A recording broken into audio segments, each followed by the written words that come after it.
June 3, 1942. Aboard the aircraft carrier Akagi, Vice Admiral Chuichi Nagumo stood on the bridge as his flagship cut through the North Pacific swells. Around him, spread across miles of ocean, steamed the most powerful naval strike force ever assembled by any nation. 4 fleet carriers, 2 battleships, 3 cruisers, and a protective screen of destroyers. Below decks, mechanics made final checks on hundreds of aircraft. In the ready rooms, pilots reviewed their attack plans for tomorrow's strike against Midway Island. Nagumo was 55 years old, a torpedo warfare specialist who had never particularly liked aviation. Yet here he was commanding the Kido Butai, the first air fleet that had struck Pearl Harbor 6 months earlier. That attack had been absolutely flawless. The Americans had been caught completely unprepared. Japanese aircraft had destroyed or damaged 8 battleships, killed thousands, and returned with minimal losses. Since then, the Kido Butai had rampaged across the Pacific, striking at will from Darwin to Ceylon.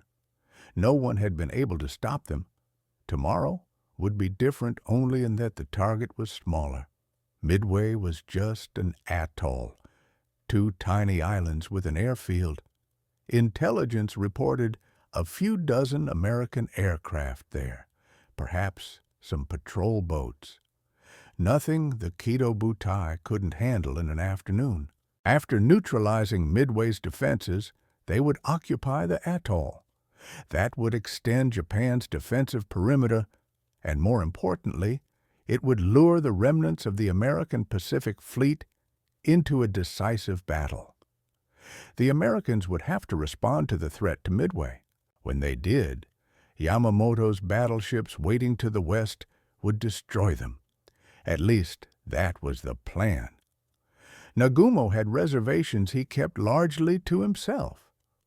400 miles to the west aboard the battleship Yamato, Admiral Isoroku Yamamoto commanded the operation from a distance that troubled some of his staff. Yamato was the largest battleship in the world, displacing over 60,000 tons, mounting 18-inch guns that could hurl shells weighing more than a ton over 25 miles. But for all its power, Yamato was too slow to keep up with the carriers. So Yamamoto directed the battle from far behind the striking force, connected to Nagumo only by radio. Yamamoto was 57, a Harvard-educated officer who had spent years in America and understood American industrial power better than most of his colleagues. He had opposed war with the United States, telling politicians that he could run wild for 6 months to a year. But after that, he had no confidence in victory. Now, 6 months after Pearl Harbor, he was trying to force a decisive battle before American production overwhelmed Japan's early gains. The plan for Midway was complex, perhaps too complex. Forces were divided across thousands of miles of ocean. A diversionary attack on the Aleutian Islands to the north would draw American attention away. The carriers would strike Midway. Then, when the American fleet responded, the battleships would close in for the kill. It required precise timing, perfect coordination, and one critical assumption, that the Americans would react exactly as predicted.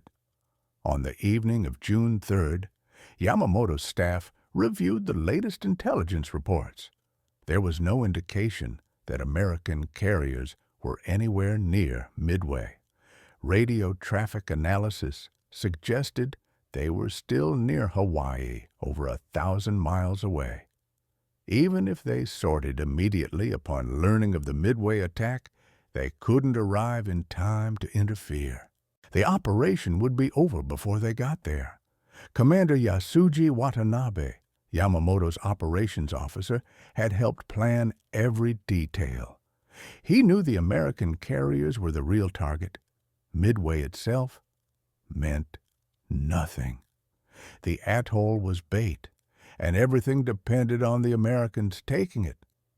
In his post-war account, Watanabe recalled the confidence that permeated Yamato's operations room that evening.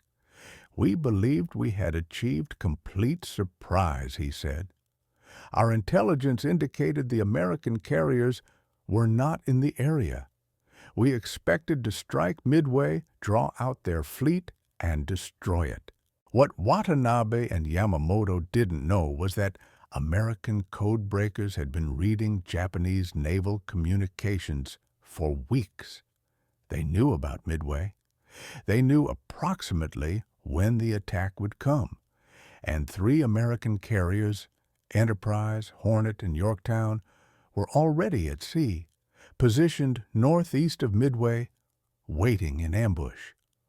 Aboard Akagi that evening, the mood was almost festive. Officers gathered in the wardroom discussing the upcoming operation over dinner. Commander Minoru Genda, the brilliant air operations officer who had helped plan the Pearl Harbor attack, should have been among them. Instead, he lay in his cabin, burning with fever. Pneumonia had struck him days earlier. The ship's doctor had confined him to bed, warning that his condition was serious. Genda refused to stay down. At 37, he was one of the most innovative aviation tacticians in the Imperial Navy. He had fought in China, developed new dive-bombing techniques, and had been instrumental in planning every major carrier operation since the war began. The idea of missing the battle was unbearable. According to his own later account, he told the doctor, "I will not stay in bed while my carriers go into action. If I'm going to die, I'll die at my post." The doctor reluctantly agreed to let him work, provided he rest as much as possible. Genda's illness was more than a personal hardship. His tactical judgment had been crucial in previous operations.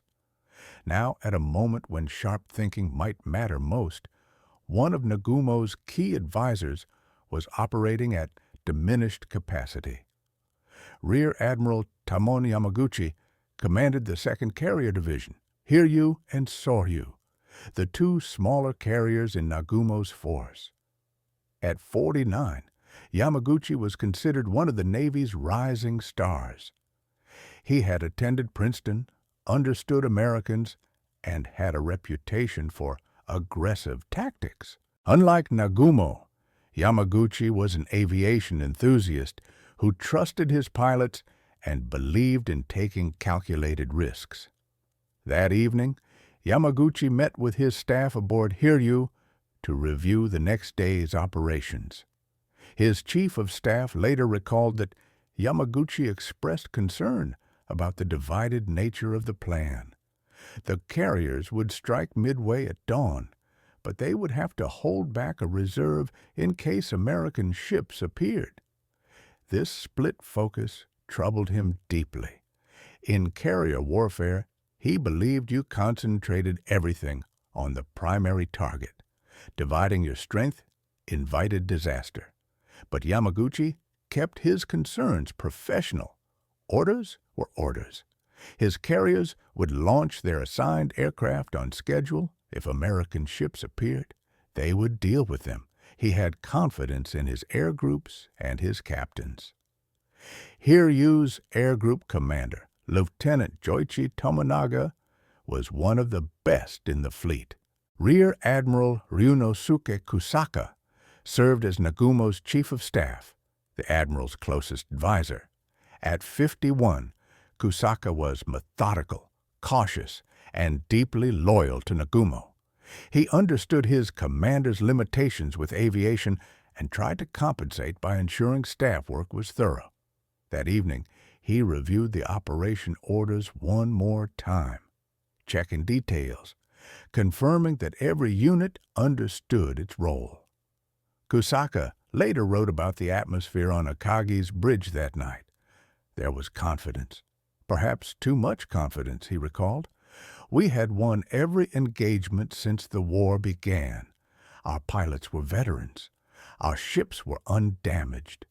We saw no reason why Midway should be different from our previous operations.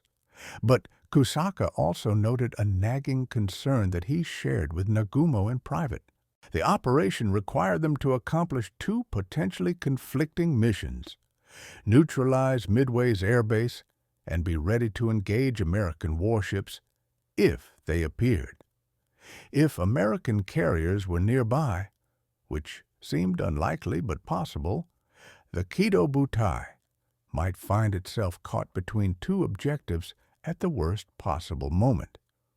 Nagumo listened, but didn't share Kusaka's worry publicly. The admiral had learned to trust his staff, particularly Genda, whose tactical instincts had proven sound. With Genda ill, more responsibility fell on Kusaka's shoulders. As night fell on June 3rd, the Kido Butai maintained radio silence and pressed eastward through darkness. The sea was rough with low clouds and occasional rain squalls. Weather reports suggested conditions would improve by morning, good enough for flight operations, but with some cloud cover that might help conceal the carriers from American patrol planes. In the ready rooms, pilots attended final briefings. The plan called for a strike of over 100 aircraft to hit Midway at dawn: dive bombers, torpedo planes, and fighters. Their targets were the airfield, fuel dumps, and any aircraft on the ground. It would be a powerful blow, but not overwhelming. Nagumo was holding back a substantial reserve, nearly half his aircraft, in case enemy ships appeared.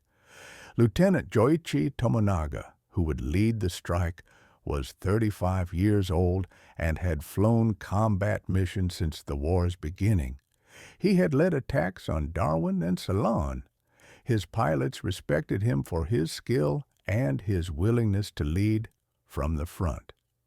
That evening, he briefed his air group on the attack plan. According to pilots who were present, Tomonaga was calm and professional. "We will destroy their airfield and return safely," he told them. "Expect anti-aircraft fire, but minimal fighter opposition. The Americans at Midway are not prepared for what we're bringing." What Tomonaga didn't know, what none of them knew, was that Midway's radar had been recently upgraded. The Americans would have warning of their approach, and 3 American carriers with over 200 aircraft were positioned to strike the Kido Butai, while its decks were cluttered with aircraft returning from Midway. Aboard Yamato far to the west, Yamamoto retired to his cabin around midnight. His staff would wake him if anything significant developed. He had done everything he could to ensure success. The forces were in position. The plan was sound. American carriers were nowhere near the area. By tomorrow evening, Midway would be in Japanese hands, and the American fleet would be steaming into a trap. But Yamamoto was a poker player, and he understood that even the best hands could lose. In a conversation with his senior staff officer that evening, he had mused about the Americans. "They are not stupid," he said, according to post-war accounts. "They will fight cleverly. We must not underestimate them." It was as close as the Admiral came to expressing doubt. The hours before dawn on June 4th were busy aboard the carriers. Mechanics prepared aircraft, arming them with bombs for the Midway strike. Pilots ate breakfast, checked their gear, and gathered for final briefings. The weather had improved as predicted. Visibility was decent with scattered clouds at 3,000 feet. At 0430, Akagi turned into the wind. On the darkened flight deck, aircraft engines roared to life. One by one, they thundered down the deck and lifted into the pre-dawn darkness. Tomonaga led them east toward Midway, over 100 aircraft in a formation that would have terrified any observer. This was the Kido Butai at full power, the force that had humbled the American fleet at Pearl Harbor. On Akagi's bridge, Nagumo watched the launch with satisfaction. The operation was proceeding exactly on schedule. Behind him, Kusaka coordinated with the other carriers. Kaga, Hiryu, and Soryu had also launched their strikes. Now came the waiting period. The aircraft would take about an hour to reach Midway, conduct their attack, and return. During that time, the carriers would recover scout planes, maintain combat air patrol, and keep the reserve strike force ready. That reserve was the key to the plan's flexibility. 93 aircraft sat on the hangar decks, armed with torpedoes and armor-piercing bombs for use against ships. If American carriers appeared, these aircraft could launch immediately. If no ships appeared, they could be rearmed with land attack bombs and sent against Midway in a second strike. Genda, despite his fever, had insisted on being on the bridge for the launch. He stood near Nagumo, wrapped in a coat, watching the eastern horizon begin to lighten. In his post-war writings, he described feeling uneasy, though he couldn't articulate why. Everything was going according to plan, he wrote, but I felt something was wrong. Perhaps it was the fever affecting my judgment. At 0530, reconnaissance aircraft launched from the cruisers and battleships. These float planes would search the ocean to the east and south, looking for American ships. It was standard procedure, though no one expected them to find anything. The searches had been delayed slightly by catapult problems on the cruiser Tone, but this seemed a minor issue. The Scout would cover its assigned sector just a bit behind schedule. At 0700 hours, the first reports came back from the Midway strike force. Tomonaga radioed, enemy fighters rising to intercept. The Americans were reacting, but this was expected. Minutes later, another message. Encountering heavy anti-aircraft fire. Still nothing alarming. Midway's defenses were more robust than intelligence had suggested, but nothing the strike force couldn't handle. Then at 0705, American aircraft from Midway appeared. Obsolete torpedo bombers and dive bombers flying in uncoordinated attacks against the Kido Butai. The carrier's combat air patrol and anti-aircraft guns tore them apart. The attacks were brave but futile. Not a single American aircraft scored a hit. Burning planes fell into the sea. The few survivors limped back toward Midway. On Akagi's bridge, the easy victory reinforced confidence. These Americans were courageous, but poorly trained and equipped. Their attacks were uncoordinated, almost suicidal. If this was the best Midway could throw at them, the operation would be even easier than planned. But the attacks had an effect no one on the Japanese side immediately recognized. They forced the carriers to maneuver, breaking formation, disrupting the neat organization of the fleet. And they kept the combat air patrol busy at low altitude, shooting down attackers, burning fuel, unable to climb to higher altitude where they might spot approaching threats. At 0728, a message arrived that changed everything. The scout plane from the cruiser Tone, the one that had launched late, reported sight what appears to be 10 enemy surface ships, bearing 010 degrees, distance 240 miles from Midway. On Akagi's bridge, the message created immediate tension. Ships, American ships, northeast of the carriers, roughly where they shouldn't be. But what kind of ships? Cruisers, destroyers, or something more dangerous? Nagumo turned to Kusaka. Find out what type of ships, he ordered. The message was transmitted to the scout plane. Now came an agonizing wait. The scout needed time to close the distance, identify the ships, and report back. Meanwhile, another message arrived from Tominaga, still over Midway. There is need for a second attack. The first strike had hit the island hard, but hadn't completely neutralized its defenses. The runway was damaged, but still operational. Hangars were burning, but American aircraft were still flying. To truly suppress Midway, another strike would be necessary.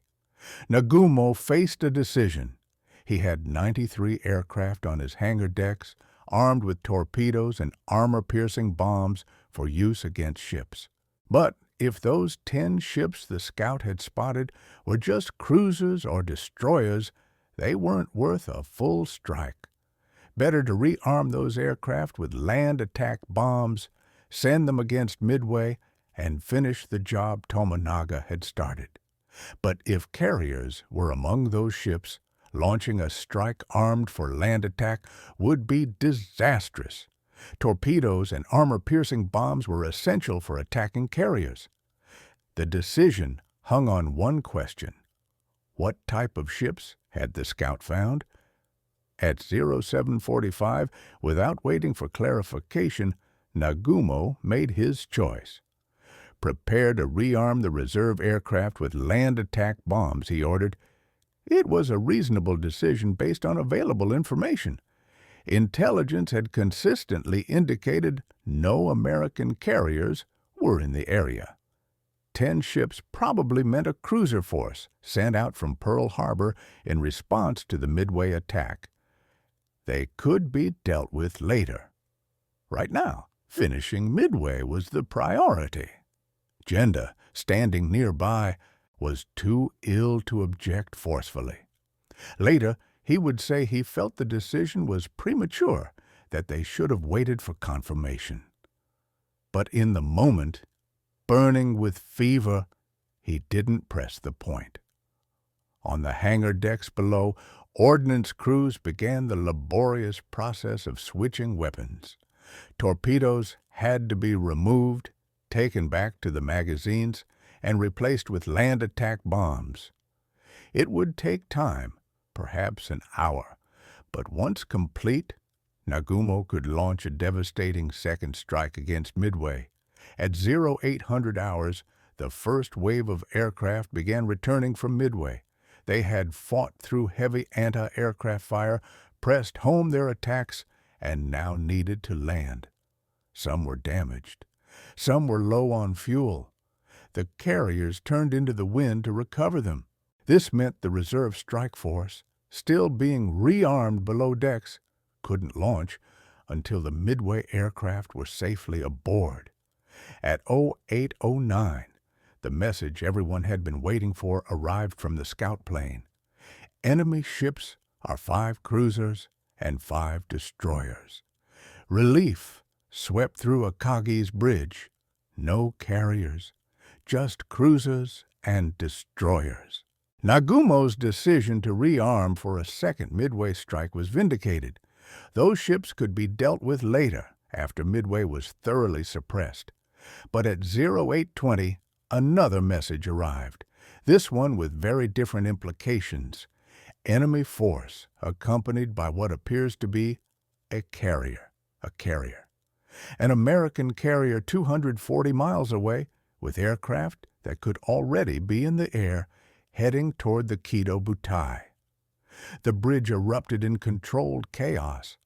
Kusaka immediately grasped the situation. "We must launch against that carrier immediately," he told Nagumo. But how? The decks were full of aircraft returning from Midway. Below, the reserve strike force was in the middle of rearming, torpedoes removed, land attack bombs not yet fully loaded. The carriers couldn't launch until the Midway aircraft landed, and once they landed, they would need to be struck below to clear the decks. And the reserve strike force would need to be brought up, which meant moving the Midway aircraft out of the way in the hangars. It was a traffic jam, a choreography problem that would take time to solve. Time they might not have. Yamaguchi, commanding Hiryu and Soryu, sent a message to Nagumo.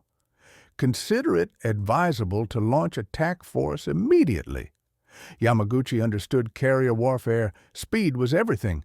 If an American carrier was out there, it might already be launching. Every minute of delay increased the danger. But Nagumo faced an impossible situation. He couldn't launch with the decks full. He couldn't abandon the Midway strike force, which was now landing. Some aircraft were damaged, some low on fuel. Turning them away would mean losing pilots and planes. And the reserve strike force wasn't ready. Half the aircraft still had land attack bombs, useless against a carrier. The other half were still being rearmed. Recover the Midway strike force first, Nagumo ordered. Then we will spot the reserve strike and launch against the enemy carrier.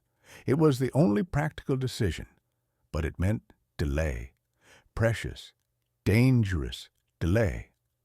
Genda, watching this unfold, later wrote, "I knew we were in trouble. The Americans had surprised us.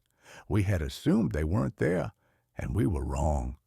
Now we were caught in the worst possible situation, with our decks full and our reserve force not ready." The carriers turned into the wind.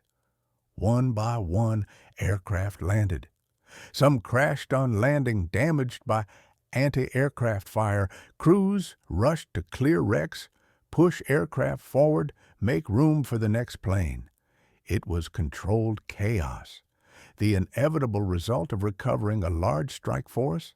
At 0830, another message from the scout. 10 enemy torpedo planes heading toward you, American aircraft already attacking. The scout had spotted them taking off from the carrier. They were coming. Nagumo ordered the carriers to increase speed, maneuver radically if attacked. The combat air patrol was reinforced. Fighters scrambling to intercept the incoming Americans. But the situation was deteriorating. The Kido Butai was on the defensive, reacting rather than attacking. Below decks, ordnance crews worked frantically. Some aircraft still had torpedoes.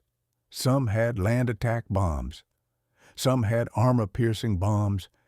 It was a mess, a confused mixture of weapons, and sorting it out was taking too long.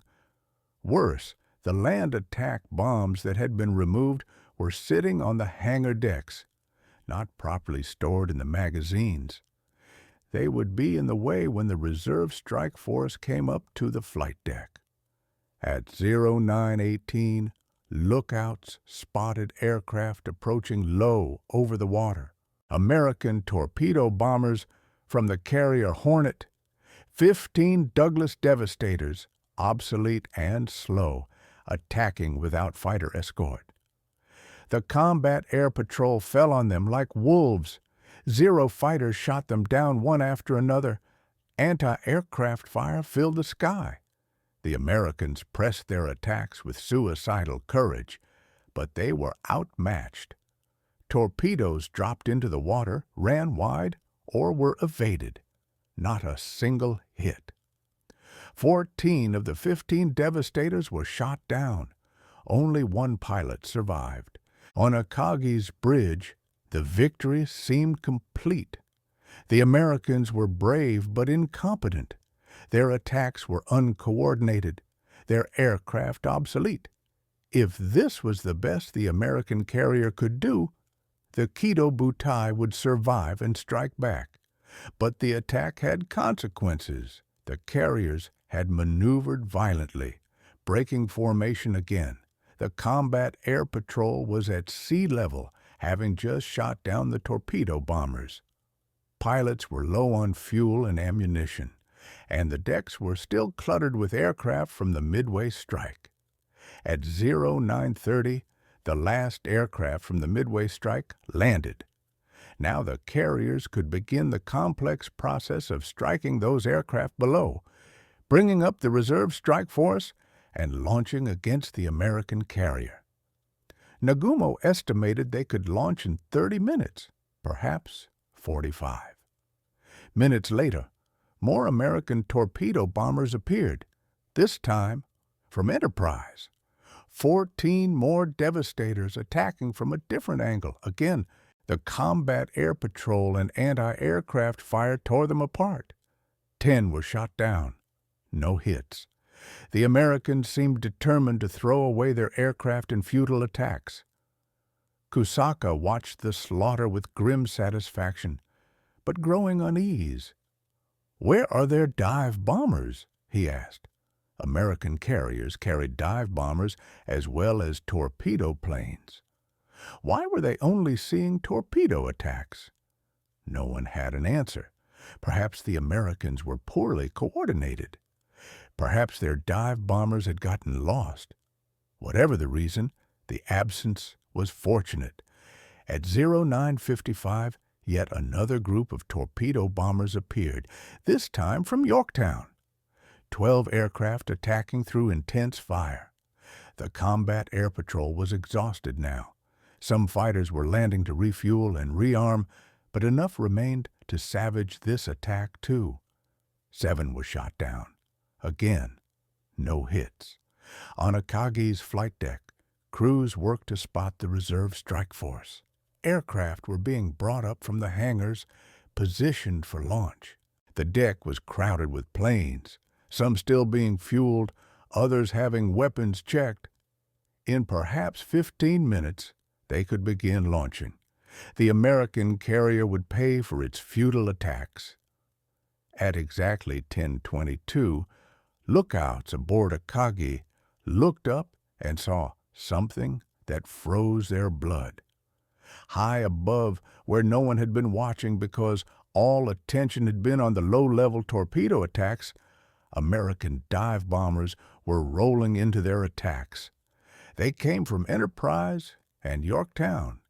37 Douglas Dauntless dive bombers that had arrived at precisely the moment when the Kido Butai was most vulnerable. The decks were crowded with aircraft, armed and fueled. The combat air patrol was at sea level, out of position. The carriers were making flank speed in straight lines, recovering from the last torpedo attack, unable to maneuver effectively. On Akagi's bridge, someone shouted a warning. Nagumo looked up to see aircraft diving almost vertically, growing larger with terrifying speed. There was no time to do anything, no time to turn, no time to launch fighters, no time even to think. The first bomb hit Akagi amidships, penetrating to the hangar deck where aircraft were packed together, where land attack bombs from the aborted rearming operation sat unsecured, where aviation fuel lines ran. The explosion was catastrophic. Secondary explosions followed as bombs and torpedoes cooked off. Fire raced through the hangar, reached the flight deck, engulfed aircraft spotted for launch. Kusaka, standing next to Nagumo, was blown off his feet by the blast. When he struggled up, the bridge was filled with smoke. Flames roared from the hangar below. The ship's structure groaned. Akagi, the pride of the fleet, the carrier that had launched the Pearl Harbor attack, was dying. Nearby, Kaga took 4 bomb hits in rapid succession. The explosions ripped through her hangar decks, ignited fuel and munitions, turned the carrier into an inferno. Soryu took 3 hits with the same devastating result. In the space of 5 minutes, 3 of the 4 carriers in the Kido Butai were transformed from powerful warships into burning wrecks. Only Hiryu, separated from the others by earlier maneuvering, escaped the initial attack. Yamaguchi, watching from Hiryu's bridge, saw the disaster unfold. 3 carriers, burning, the pride of the Japanese Navy, crippled in minutes. He immediately ordered his aircraft prepared for launch. Hiryu would strike back. Aboard the burning Akagi, Nagumo stood on the bridge, stunned. Everything had collapsed so quickly, minutes ago, They had been preparing to launch against the American carrier. Now his flagship was on fire, unsalvageable. Kusaka urged him to transfer his flag to a cruiser to maintain command. But Nagumo seemed paralyzed, unable to process what had happened. The confidence of the previous evening, the certainty that had pervaded the fleet, had been destroyed as thoroughly as the carriers. The Kido Butai, which had seemed invincible, had been caught at the worst possible moment and paid the ultimate price.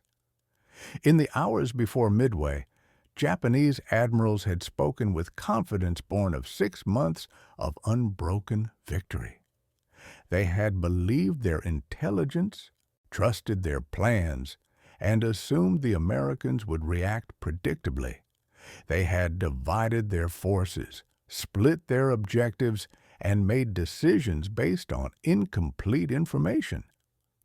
What they said in those final hours reflected a fundamental misunderstanding of their situation. They didn't know American codebreakers had read their plans. They didn't know 3 carriers waited in ambush. They didn't know their own success had made them overconfident. Their victories had made them careless. The words spoken on Akagi's bridge that morning, the orders given, the decisions made, had seemed reasonable at the time. Recover the Midway strike force. Rearm for a second attack. Deal with the enemy carrier after finishing Midway. Each decision made sense in isolation. Together, they created a cascade of delays that left the Kido Butai vulnerable at precisely the wrong moment. By noon on June 4th, the battle was effectively over. 3 Japanese carriers were sinking or abandoned. Hiryu would launch strikes that damaged Yorktown, but American dive bombers would find and destroy Hiryu that afternoon. The Kido Butai, the force that had terrorized the Pacific for 6 months, ceased to exist. Yamamoto, receiving reports aboard Yamato, initially couldn't believe what he was hearing. 4 carriers lost. The entire striking force destroyed. He had expected to annihilate the American fleet.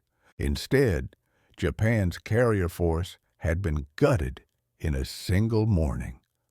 The admiral who had warned that he could run wild for 6 months had been proven right. 6 months after Pearl Harbor, the tide had turned. The words spoken in confidence the night before, Midway now seemed like epitaphs for a strategy that had failed, for a plan that had been too clever, for an enemy that had been underestimated. In the end, what Japanese admirals said in the hours before Midway mattered less than what they didn't know. They didn't know the Americans were reading their mail. They didn't know 3 carriers waited in ambush. They didn't know that courage and determination could overcome tactical disadvantages. And they didn't know that in war, confidence is no substitute for accurate intelligence and sound judgment. The battle would continue for another 2 days as Yamamoto tried to salvage something from the disaster. But the outcome was already decided. Japan had lost not just 4 carriers, but the initiative in the Pacific War. The words spoken before Midway, the confidence expressed, the plans made, all belonged to a moment that ended at 10:22 on the morning of June 4th, when American dive bombers appeared out of the sun and changed the course of the war.